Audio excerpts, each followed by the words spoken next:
Another week, another video. This week's topic, something that comes up a lot unconsciously because people never think about it this way. It's boosting mitochondrial density. What is that? Is it even a good thing? And how do we even control it? Do we have anything in our power to improve mitochondrial density or, if necessary, reduce that? So do you want to open up what is mitochondrial density, what Yeah, it yeah. does, and why is it important to know about it? Okay. Yeah. So mitochondrial density refers to the number of mitochondria per volume or mass of a tissue or a cell, right? And so let me break that down into something that some people will understand, right? If you increase muscle size, you're going to increase the cells in there eventually. And that means that they need to be powered, right? And so mitochondria power all cellular process in your body, your nervous system, your brain, your muscles, every cell that's alive, except for red blood cells. Those are the only cell in the body that does not have mitochondria, but all others require mitochondria to function. Mitochondrial density means as you make things more efficient or bigger, it requires more mitochondria. Now, why I bring up muscles is because you can get bigger muscles and not increase mitochondrial density. In other words, you're becoming less efficient, right? So think of typical bodybuilding hypertrophy type work. If you stay on that paradigm and only do that, you're not increasing mitochondrial density. You're making cells bigger, but you're not increasing more mitochondria within those cells. You're actually making your muscles less mitochondrially dense. Now, if you This is phase that, probably, sorry, I'm intervening, but I think this oh, is you're fine. to explain because a lot of people come to us and they want to improve their energy, they want to improve muscle mass, they want to improve aesthetics, and there is nothing more tiring than building lean tissue. So not understanding that is where the discrepancy comes that people go like, I don't want to do cardio because I'm going to get small. I'm like, well, if you don't do cardio, you can't grow. You don't have energy. Yeah, and to phrase that in technical terms, they don't have energy because they're not increasing the mitochondrial density of their muscles. So when they work out, it puts them in a bigger energy deficit, right? So you're going to feel tired for the rest of the day, or often. And so mitochondrial density plays a huge role in that, where we know, right? Something that you mentioned, right? Do we have control of some of these things? Do we know some of the levers that control mitochondrial density? And the answer is yes, right? For example, the thing that stimulates the most amount of mitochondrial density is endurance training. Endurance training increases mitochondrial density a lot in muscle tissue, the muscles that are working, right? If you take that now we've mentioned this before, right? Say you're a marathon runner, some of these guys die prematurely from heart failure and things of that nature. Why do you think that might be? Is because they've done a modality of training that increases mitochondrial density a lot in muscle tissues, and it takes mitochondria away, or it doesn't expand mitochondrial density in other tissues like organs like the heart and things of that nature, right? Whether they know it or not, that's what's happening, right? That's why you end up with that demographic of people where they've taken endurance training to the extreme. And when you're taking that to the extreme, mitochondrial density goes to muscle tissue and not to heart tissue, right? So again, there is such a thing as too much mitochondrial density in the wrong place means longevity goes down, right? And so say you're building muscle tissue, it's appropriate and I would say almost necessary, unless you're a bodybuilder, right? Where the only thing you care about is muscle size. But that's not the people we're really focusing on here. We're focusing on people that want to be fit and have long lives, right? So you need to increase the mitochondrial density to some degree in their muscles so that you don't feel lethargic all the time, but you don't want to take it too far, right? Because everybody's too dogmatic. Oh, okay, well, now I'll layer in permanent endurance training on top of all this other stuff. I'm like, well, if you do that too much for too long, then you increase mitochondrial density too much in tissues that aren't beneficial for longevity, right? Your muscles are not what's going to keep you alive. Right. Your heart and your brain are what's going to keep you alive. So you don't want to overdo the mitochondrial targeting density for muscle tissue for too long in your lifespan, meaning eventually, at some point, what you want to focus on is other factors the increased mitochondrial density in your brain and in your heart and things of that nature. What are other things that control mitochondrial density? UV light. UV light produced internal and cultivated from the outside world directly influence something called biogenesis, which is the splitting of mitochondria, meaning you have one mitochondria, it turns into two mitochondria. You have now increased mitochondrial density, right? So that's a environmental signal. Cold exposure, for example, increases internal UV light stimulation. We know this through the work of Dr. Robert O. Becker and Dr. Andrew Marino. They've literally demonstrated that UV light and internal biophotons, which is another form of UV light, very low density UV light that's internally made by your own tissues. That's what controls the splitting of mitochondria in a passive way. In other words, there's no training, right? You're not inducing a stress that will increase mitochondrial density.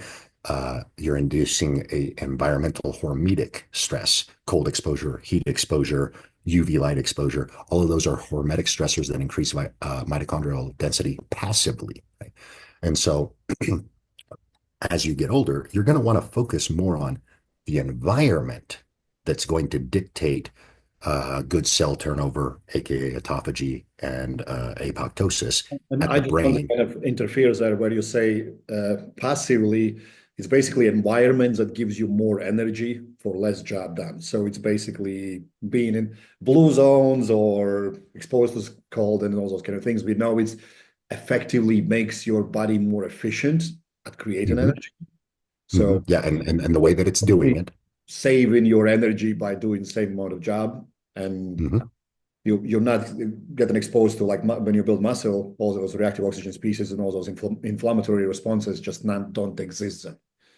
Yeah, they're being quelched, right? So you're biasing towards less inflammation and more mitochondrial density. Now, because you're doing it passively, the mitochondrial density is going to be upregulated in the things that are working at that time, right? Your muscles aren't working when you do any of this passively. So the mitochondrial density does not increase in muscle tissue. It increases in things that are working. What's always working? Your brain, your heart, your organs, right? And those are the things that as you age, you want to focus in on that you're increasing mitochondrial density there, right? And so a lot of what we talk about in terms of lifestyle are passively making sure that you're not overdoing it in terms of shifting mitochondrial density to muscle tissue and keeping mitochondrial density running correctly and biogenesis running or mitophagy running correctly in organ systems, right? In organ systems, right? And so most people, when they say, okay, what are the benefits of mitochondrial function and mitochondrial density? Everybody's like, okay, well, it increases ATP production, it increases oxygen utilization, et cetera, all of these things. And those are just telling you that mitochondria are running efficiently, right? Oxygen utilization, that's 100% done by your mitochondria, right? So we can see that in blood tests, right? Because we can see one of the byproducts of good mitochondria is CO2 production, right? So when you consume oxygen, the mitochondria transform that oxygen into water and CO2 and ATP.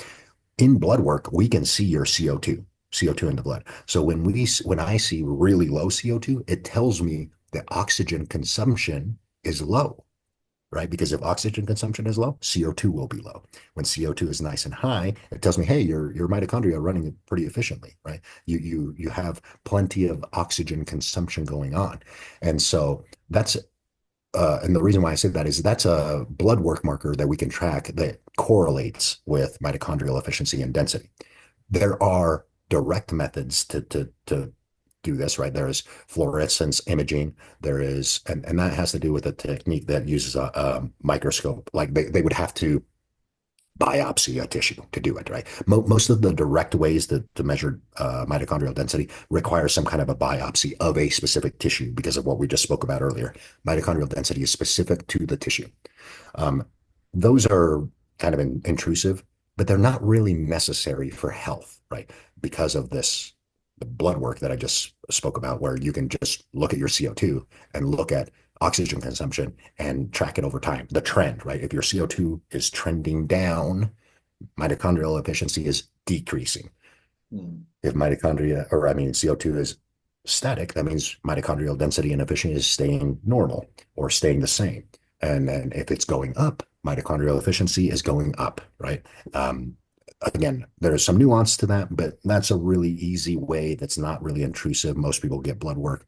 That's something that you can track, and it's in a simple blood test, right? Is there anything with And our blood works that they can use to kind of understand if their mitochondria is efficient already, or do they need yeah, to? VO2 max, right? Like it does require some kind of a test, right? So VO2 max would also, that's directly measuring oxygen consumption. So yeah, your VO2 max would be a non-blood work way to correlate to mitochondrial density. If your VO2 max is going up, mitochondrial density and efficiency is going up. If your VO2 max is staying the same, it's staying the same. If your VO2 max is going down, et cetera, right? So there is And a just to be non, clear, if you do it VO2 max properly, it's horrible experience. right, right. So again, to pick your poison as far as how you want to Luck measure is to be that. easier, probably. Yeah, yeah. So, and again, it's not something that you need to track month to month or quarter to quarter. This is more like, hey, once a year, you should have at least a blood work test that shows some of this, or a VO2 max, and then over time you can track your mitochondrial density or efficiency, right? Now, in terms of um, training for mitochondrial density. We spoke about endurance training, right? That's the form of training that will increase the most amount of mitochondrial density for the muscles, right? When I say training for mitochondrial density, it's always going to be related to increasing mitochondrial density in the muscles. Like I spoke about earlier, there is too much of that you can do, right? And so aerobic conditioning is the thing that does that the most. The second thing that does that is high intensity interval training that does that secondarily. So that's the second most effective way to increase mitochondrial density in muscle tissue. And then strength training is the least efficient way because of what I spoke about. Basically, muscles get bigger, but it doesn't really bring more mitochondria to it until you start adding some kind of HIIT training or some kind of aerobic work, which speaks to what you said before. So what I'm interested is, we know that muscle memory exists. You build tissue. If you have built tissue early in age, let's say at 12 years old, you were a jacked little kid, jumping around, crawling tree, whatever. You're gonna Mhm. build tissue quicker when you are later in life than someone who has never been active at all.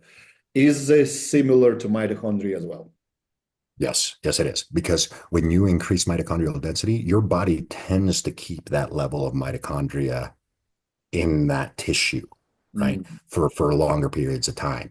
Because mitochondria are engines, right? And so if you've gone out of your way to build more engines in a specific tissue, your body tends to kind of hold on to those for extended periods of time because it wants to predict that event will happen later, right? It'll be like, oh, this person will probably use this amount of energy utilization in this tissue again. So it doesn't immediately get rid of it. Your muscles might get smaller, right? So the cells got smaller, but the mitochondria within that cell didn't disappear, right? They didn't go away.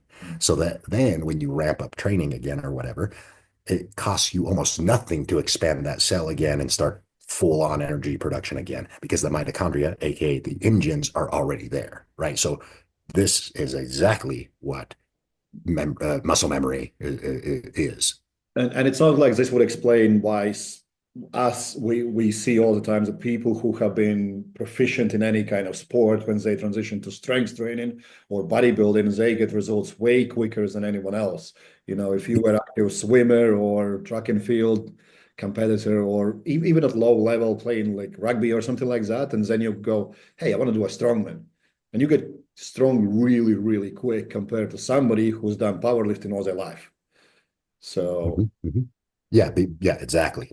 You're 100% right on that because they have had a style of training that's basically augmented their mitochondria in all of their muscle tissues for a long period of time. And so when you start then focusing on a different stimulus that makes tissues grow stronger and bigger, it costs the system almost nothing because the mitochondria are already there, right? They're already ready to produce a bunch of energy. They are used to expending a lot of energy, and now you're focusing that energy and making the cells bigger, right? So yeah, that's exactly the concept that you just laid out. Now we just detailed the physiology that's going to go on there. So when we continue on physiology, we know that you can't build something from nothing. So mitochondria, how important Yes. is nutrition for this? Um, Very important. They are the most important organelle in the cell because they are what's going to bring electrical energy to the cell. You are an electrical being. You need to have electricity running through cells to be able to function correctly, and the mitochondria are the ones doing it. The only exception is red blood cells. Um, for unique things, but when it comes to longevity and or even sports performance, it's all about your mitochondria. If they are faulty, if they're not running correctly, or if you disproportionately put too much mitochondria in tissues that aren't beneficial, then you end up with hiccups, right? So let me say it this way, right? Pancreatic cancer happens after type 2 diabetes. Doctors know this, but they haven't correlated with what I'm about to say. When you got type 2 diabetes, your mitochondria, either the density in your pancreas or the efficiency of the mitochondria in your pancreas is faulty, right? Why is that happening? Because there's a dysregulation with the circadian system that dictates splitting of mitochondria or running of mitochondria, right?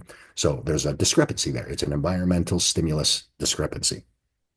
And so you develop type 2 diabetes. Over time, if that lifestyle continues, you continue to disrupt that mitochondrial density and efficiency. And eventually your diabetes gets worse and worse and worse. And if it gets bad enough, that turns into pancreatic cancer. Pancreatic cancer is notorious for showing up and then killing you right away. The reason for that is because it doesn't go like, oh, we detected at stage one, and then, years later it becomes stage four. Stage one is type 2 diabetes. That's what stage one is. You've already demonstrated you have a mitochondrial problem at the pancreas.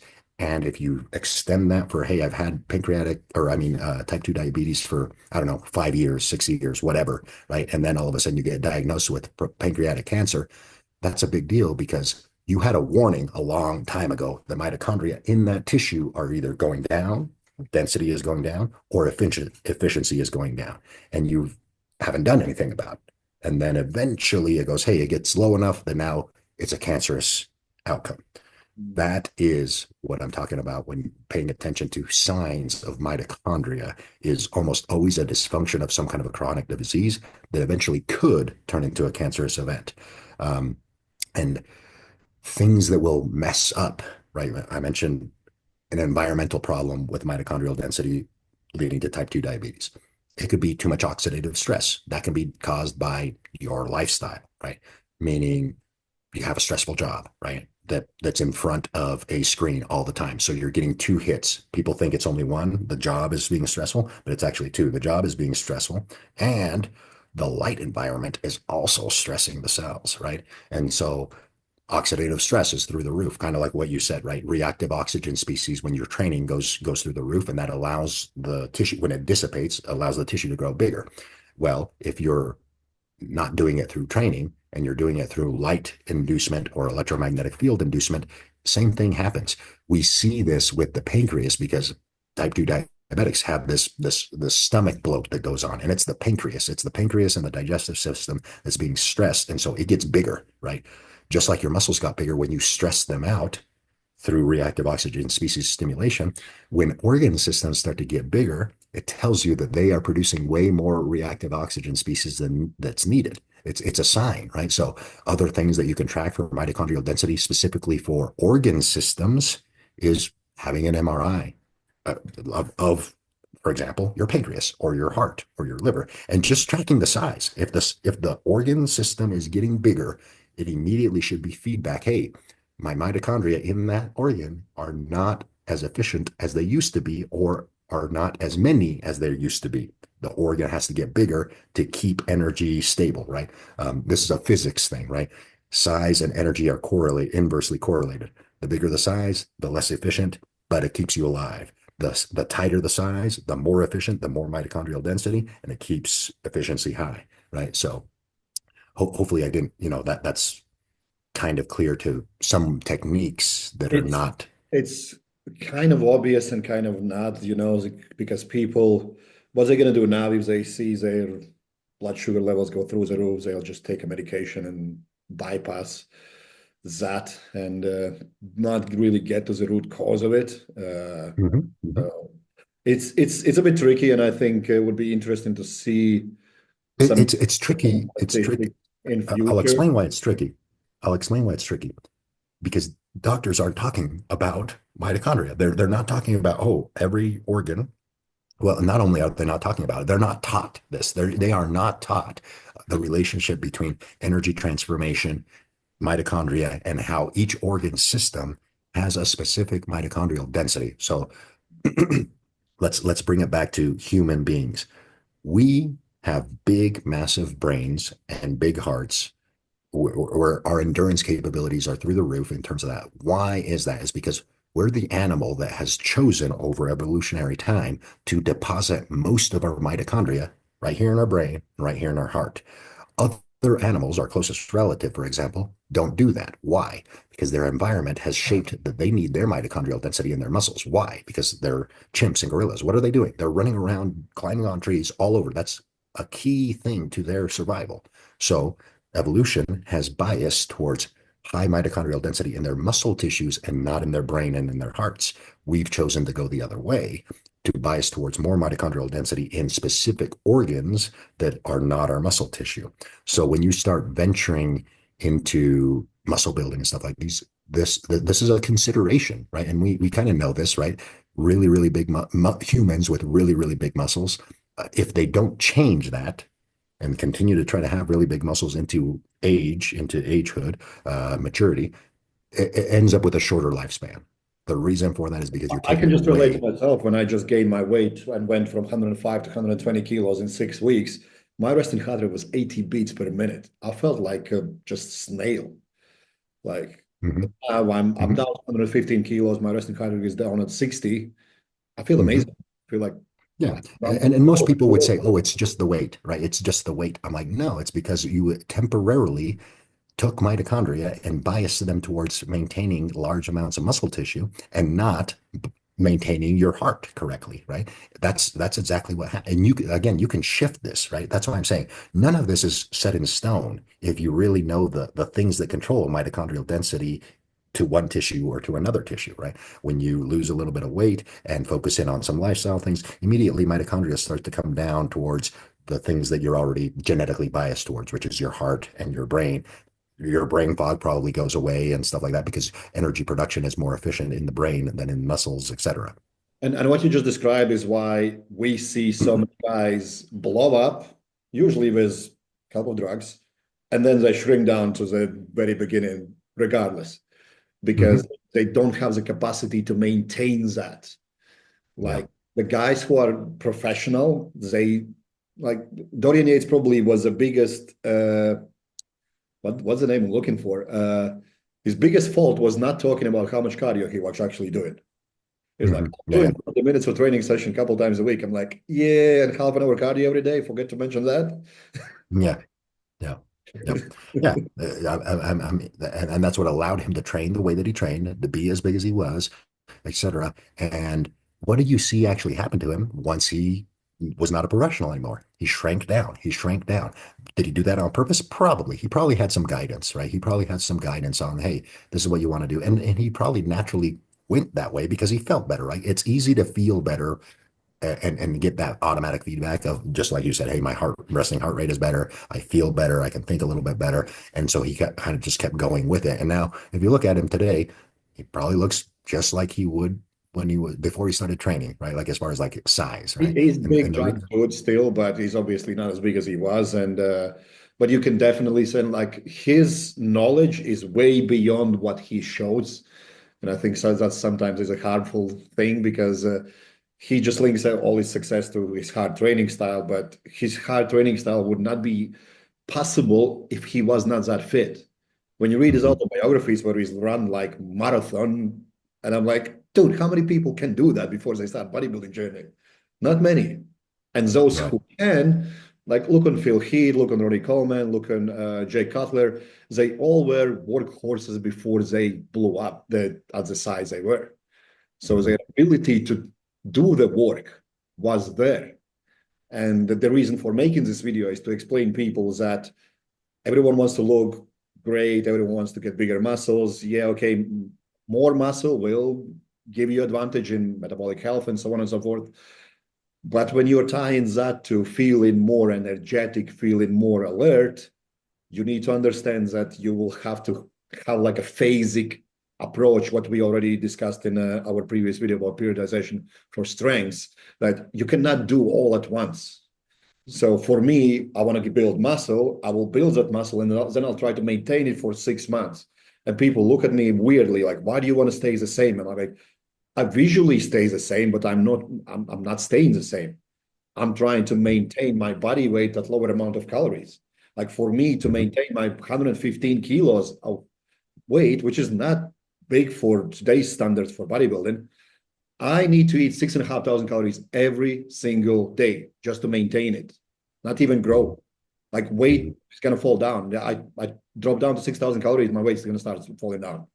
Simple Mhm. as. Yeah, and I want to interrupt you for a moment. What you said there is very, very important, right? This actually kind of flies in the face of calories in, calories out, which is, hey, I've gained some weight and I'm going to try to maintain it with less calories. Most people say that's impossible. I'm like, that's not really true, especially if you take into account that environmental factors add or take away energy that the mitochondria is going to directly use for powering your body every day while you're awake. So if you lean into in those phases of, hey, now I'm maintaining this muscle tissue, maintaining this body weight, I start doing a little bit more endurance work. I start getting a little bit more cold exposure or environmental stimulus that keeps the system with the same amount of energy that's not having to come from calories. You can maintain your weight and still feel sharp and still feel really well with less calories, right? And so that is a key process. What you are saying there without saying it is, in this phase, I'm going to increase my mitochondrial density so that I become more efficient, so that I can have another step up in size if I want to, or whatever else happens to happen, 6 months later, right? That's what you're talking about without saying it in Yeah, scientific terms. absolutely. Otherwise, it means I would have to eat 10,000 calories for next phase. And I'm like, that's not going to happen. It's just, I don't have Right. It's it. time in a day Right. to do that. Right. And people, again, most people that are in the calories in nutritional fitness field, this concept isn't even on their radar. They don't even understand that this is a thing that happens naturally, right? This is a biological outcome that should happen if you're doing things correctly. Talk about some Um, implementations. How would you suggest? It's like, okay, we can do this testing. My favorite, and I know very few people actually agree with me, that resting heart rate is very important. For me, it's very important to check everyone's resting heart rate every single week because I just want to see the change and how fit they actually are. Because I'm predominant, even though I'm like a bigger size, I predominantly focus on how healthy you can be for as long as it's possible. So resting heart rate is important for me. So mhm. practical implementations, practical suggestions for people to improve their mitochondrial density in a way that it maintains their ability to build muscle and stay sharp.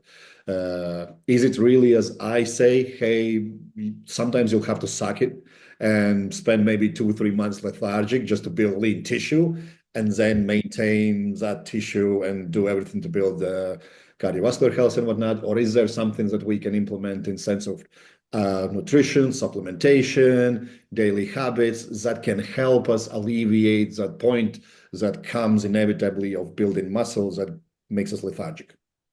What Yeah, do you yeah. So the concept that you laid out is the concept that I agree with in terms of I'm building muscle tissue, and I also want to bias towards keeping mitochondrial density in check, right? I don't want to overdo it into muscle tissue, and I want to keep it in the things that matter too, right? So number one, if you're really under muscled, yes, you're probably going to have to go through that phase where you're going to feel lethargic, right? To build enough muscle tissue to visually look the way you want to look, right? If you're not under muscled, you might not have to go through that phase if at all, right? Because what you can do is, hey, I gain, I don't know, a kilo or two of muscle tissue, and then I just keep my lifestyle habits in place, and that slowly, incrementally continues to build muscle tissue over the course of years and months. If you approach it that way and you're not significantly under muscled, that's doable without going through the phase of I'm really lethargic and I'm having to eat a bunch of food and I have brain fog and stuff like that. But if you're under muscled, there's probably going to be some of that, right? Um, then the other thing, right? If you do have to go through that lethargic phase to build enough muscle tissue on you, then in the background, I prefer to have some level of cardiovascular work so that we can always keep the focus of depositing a little bit extra mitochondria into the new muscle that you're growing, right? If you're having to go through, hey, I'm going to be lethargic for 3 or 4 months because I want to put on, I don't know, 5 to 8 kilos of body weight of muscle tissue, then yeah, you're going to want to include some level of low level of low aerobic work. In your case, it's just simple walking, right? For somebody your size. For somebody a little smaller, it may be intentional cardiovascular work, 30 minutes or so a day. And layering that in is not going to take away from your strength training, but it's going to keep mitochondria going into those muscle tissues, right? Because of what we described of that training stimulus delivers the most mitochondrial density to working muscles. So there's that concept. Then there is okay, once I've arrived, once I have gotten the muscle tissue that I want, right? Now, how can I maintain it? Well, maintaining that muscle tissue is way simpler than growing it in terms of the strength training. So then you just continue to, leverage the program or the training regimen so that you are continually doing it. That's the key there. Just continually do the things that got you there, but you don't have to push the intensity or anything like that. And you kind of maintain your muscle tissue there.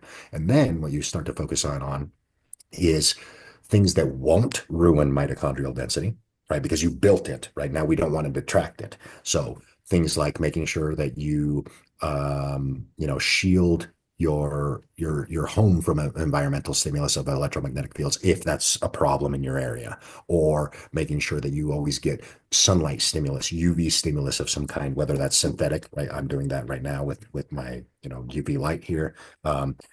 Getting some level of UV light externally and internally. Internally would mean cold exposure, externally would mean a synthetic version like this, or AKA sunlight. A mixture of all of those is what I do.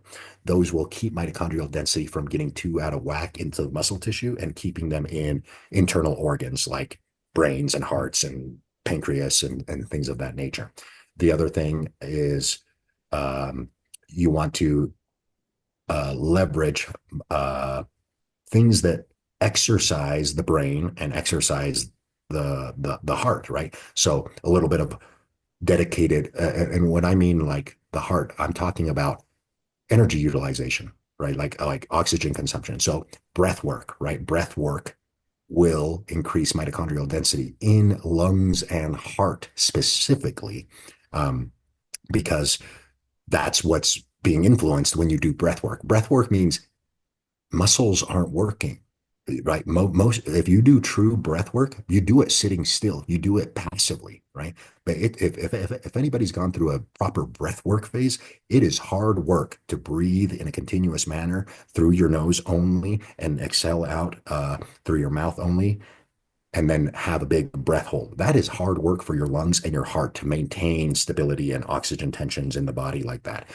That's a training modality that will specifically increase um, mitochondrial density in the heart and the lungs. That's crucial for maintaining good brain health. And then in terms of increasing mitochondrial density in the brain, it's literally like actual brain stimulation, right? Learning something new, anything new, right? It can be physical, but it can be anything, right? It could be learning a new language, it could be learning new skills, et cetera. That will increase mitochondrial density in the brain, especially if you're getting environmental inputs that are healthy for mitochondrial density, cold, And can it sunlight, be as etc. simple as going outside in a park reading a book?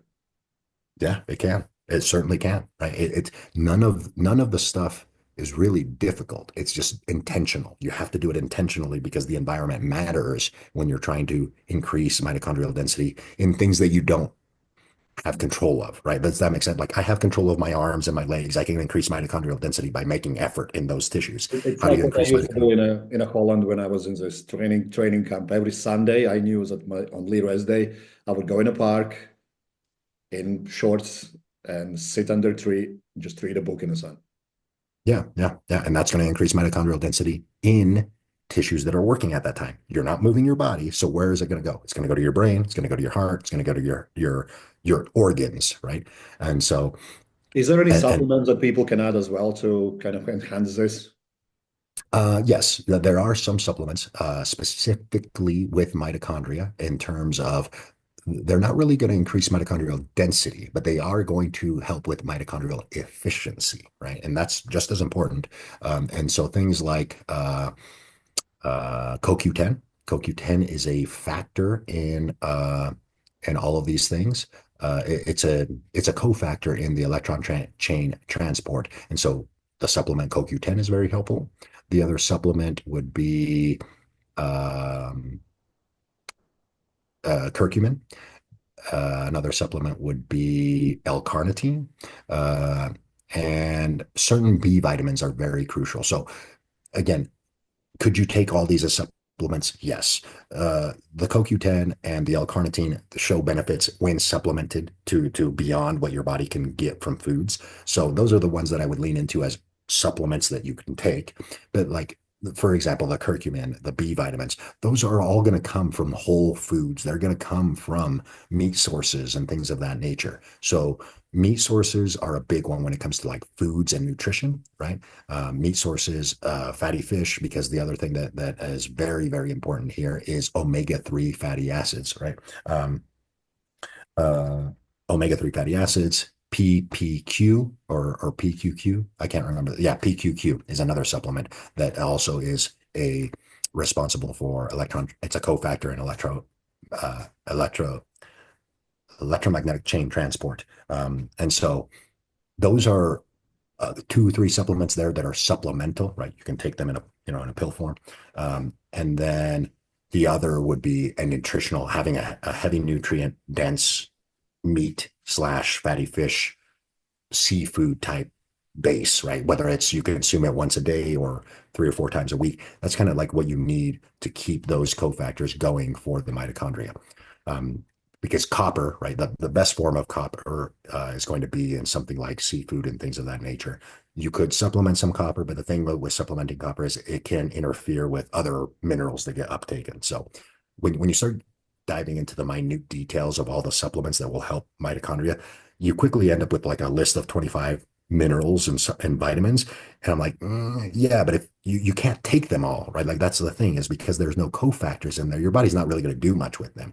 That's why you need a heavy emphasis on whole protein sources and fatty fish. Once you have that kind of taken care of, then you add in 2 or 3 supplements like CoQ10, PQQ, L-carnitine, and those will augment the electron transport chain while you have a base of B vitamins and omega-3s coming in steadily through diet that will have the cofactors. This is important because it's in the food package. It's going to have the cofactors that's going to tell the body, where do these things go? Where do we need to put them to make things run correctly, right? So that's crucial to understand with supplement and nutrition, how they dovetail. That's, I think, could be a completely full video about just how important it is to understand the difference between processed stuff that you consume and food, because we still don't know a lot about food. Like Broderick highlighted about carbs. Every carb is like goddamn sugar, but there is no complex sugars. There is complex food that makes it harder to digest it, and the end fate of that carb will be slightly different. Same with foods. You can have processed stuff that your body easily digests, but the response will be completely different, even if the nutrients are same when it comes from real food. Yes. On that note, I'm mindful of your time, David. I'm going to let you.